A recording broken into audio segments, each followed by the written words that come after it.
Welcome to this video from the RC Ground School.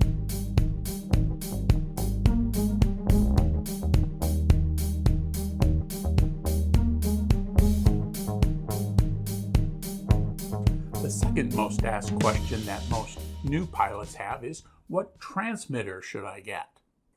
In this video series, we'll discuss getting a new or used transmitter, some information on transmitter brands and price points, and some basic transmitter terms and concepts.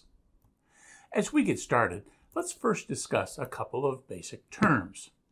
Transmitter channels represent the number of items on the aircraft the transmitter can control separately.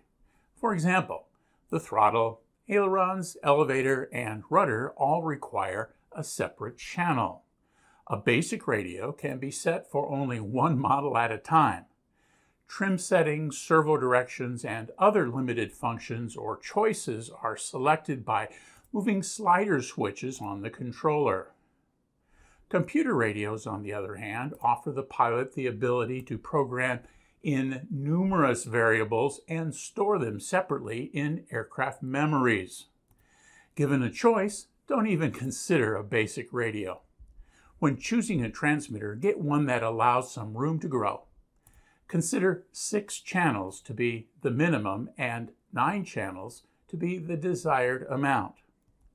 As noted a second ago, model memories are the number of individual models you can program into a computer radio. Different models have different settings. Model memories will allow you to store many of the models in the radio's memories, making it easy to switch between models. Even some low-price transmitters will receive data from the model in the form of telemetry.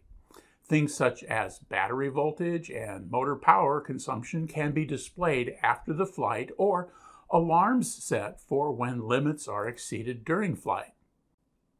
You may have to purchase additional sensors to collect more than the basic data.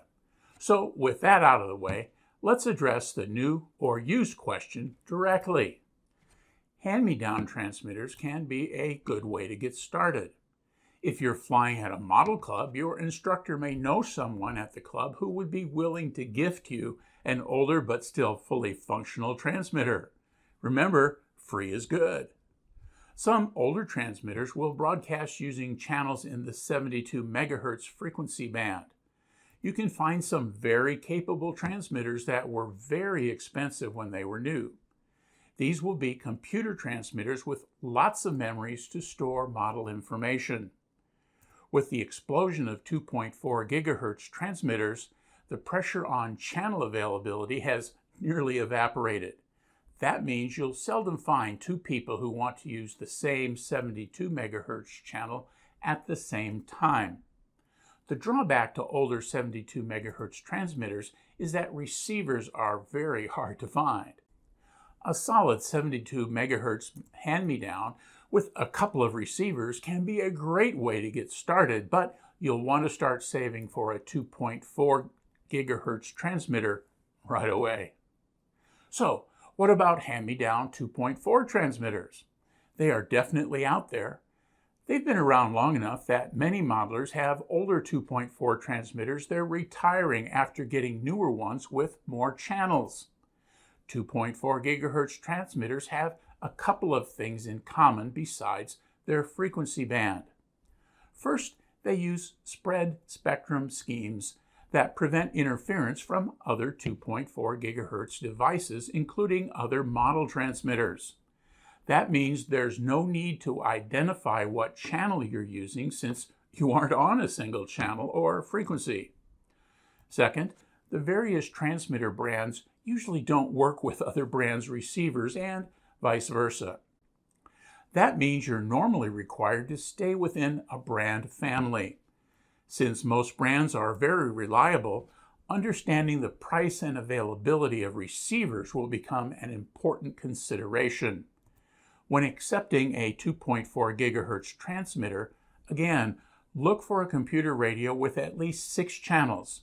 If your trainer airplane has 4 channels, a free 4-channel or 5-channel radio will be just fine to start with. You'll want to upgrade, but again, free is good, especially when just getting started.